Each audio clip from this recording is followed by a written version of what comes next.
All right, let's cut straight across to the live shots that are coming in at Prime Minister's house at the moment. We also have Kamaljeet with us. Kamaljeet, it's been quite a fruitful meeting between India and the United States. Prime Minister Modi also is going to be meeting Pompeo and Esper as well.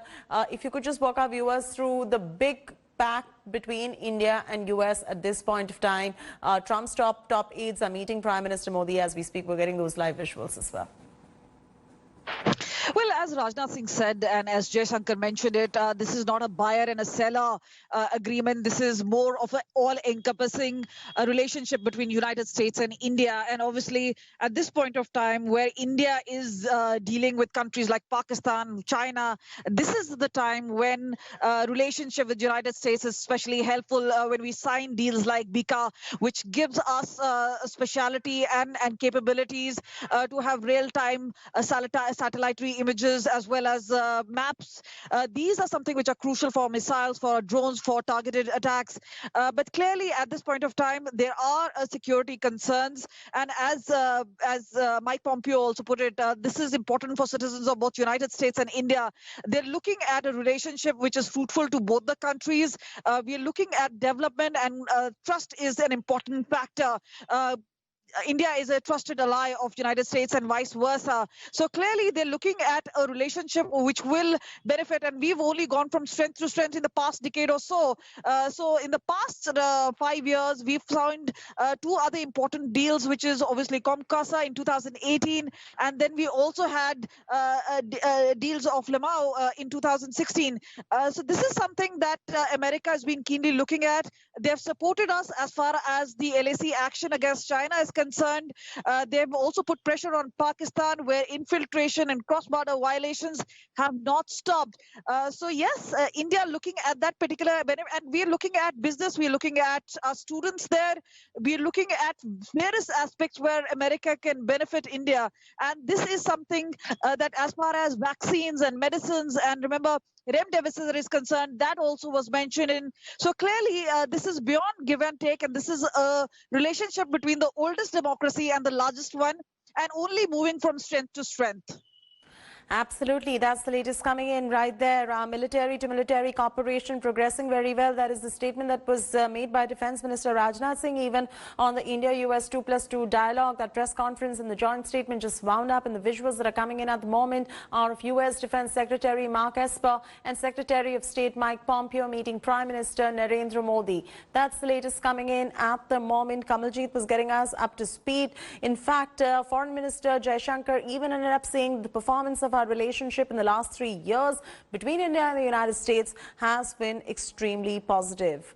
Kamaljeet still with us. Kamaljeet, at the moment, live visuals that are coming in, we've cut straight across to it, are of U.S. Defense Secretary Mark Esper. We can also see U.S. Secretary of State Mike Pompeo meeting Prime Minister Narendra Modi. At the moment, this is happening, live visuals on our viewers' screens at the moment. What is next on the agenda at the moment, Kamaljeet? See, the meeting is happening a week before U.S. presidential elections, but the fact is that their top two men are in the country. They're signing and inking a deal is something which puts India in a trusted factor ally. So this is something which has to look very closely. And whether it was Galwan, when Mike Pompeo dialed in S. Jaishankar, we also saw the NSAs talk to each other. So there is a trusted factor. There is also a factor where United States had intervened and said that they're willing to intervene between China and India. So yes, US has been an ally of India throughout this period. But yes, we are also looking at deals which will boost our not just image, but our facilities. And this one in particular, because BICA will provide us real-time images, is something which we are looking at. Whether it is navigation, whether it's automation, Air Force to Air Force deals is something that we're looking at. And the Prime Minister and Donald Trump have shared a special relationship that has been brought to fore. I remember this unpleasant remark coming in from Donald Trump as far as filthy air comment was concerned, was something which was shocking to many Indians. But remember, Donald Trump is used to saying some of these startling things. but perhaps they would want us to look beyond that particular unpleasant remark and focus on what both countries can actually work on and have a strategic, committed relationship. And obviously, the reference to China came in at a very particular juncture where they said it's an expansionist and they are against democracy, something that United States makes no words about. So clearly, it's a relationship which is mutual, which is geostrategical, which is of great importance to both the countries, and they look forward to for each other's citizens. And clearly, there are concerns of India, of our citizens working in United States about the visa, in particular H-1B1 visas. But this is something that is going to be there. But today is a day where they can talk about both the external affairs and BICA as a strategic deal besides the other deals which were inked today. All right, we'll also now take a quick listen in into what Mike Pompeo, the U.S. Secretary of State, said earlier in the press conference, the joint address between India and U.S. Listen in to Mike Pompeo. The challenge of defeating the pandemic that came from Wuhan also fed into our robust discussions about the Chinese Communist Party. Our leaders and our citizens see with increasing clarity that the CCP is no friend to democracy, the rule of law, transparency, nor to freedom of navigation, the foundation of a free and open and prosperous Indo-Pacific. I'm glad to say that the United States and India are taking steps to strengthen our cooperation against all manner of threats, and not just those posed by the Chinese Communist Party. Big things are happening as our democracies align to better protect the citizens of our two countries and indeed of the free world.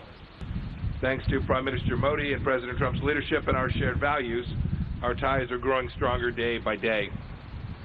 This morning, we visited the National War Memorial to honor the brave men and women of the Indian Armed Forces who have sacrificed for the world's largest democracy, including 20 that were killed by the PLA forces in the Galwan Valley in June. The United States will stand with the people of India as they confront threats to their sovereignty and to their liberty. Kamaljeet Sandhu is now joining us. Kamaljeet, it's very interesting to see how US and India are coming together, signing this particular crucial pact as well. In some way, China's aggression is something that together will be able to contain. At the moment, China sure must be feeling cornered by the manner in which US and India are exuding the camaraderie between each other. Well, before Mike Pompeo boarded the flight, he was very aggressive as far as China is concerned, and he made that particular mention up team number of times. But yes, in this particular statement, both S. Jaishankar as well as Mike Pompeo talked about sovereignty and territorial integrity. This is obviously in direct reference to China and what is happening at the Eastern Ladakh LAC front. So clearly, this is something with which China is going to be looking at. And even though there have been several rounds of military and diplomatic meetings between the Indian and the Chinese leaders, especially in regards with the LAC, there's not been much development which has happened on that particular front, except that the new status quo is now maintained. But clearly, it's United States who said they're backing India and they're backing the sovereignty and territorial integrity, while they also are hitting out at the Chinese PLA. They're also hitting at the Communist Party of China, saying they are the ones who are aggressive. So clearly, it's United States who is on the Indian side. They're putting a lot of pressure. Remember, as far as Taiwan and other issues are concerned, they've again talked about China. But it's more about the reference with which they've come here. And clearly, whether it is expediting winter clothing for Indian Army and ITBP personnel who are guarding the LAC at this point of time, to having other measures put in place, including BICA, which will give that enhanced strength to the Indian Air Force in targeted attacks is something. Hello everyone, this is Rahul Kamal here. Hope you enjoyed this video. For the latest news and analysis, like and subscribe the India Today YouTube channel, and don't forget to press the bell icon to stay updated.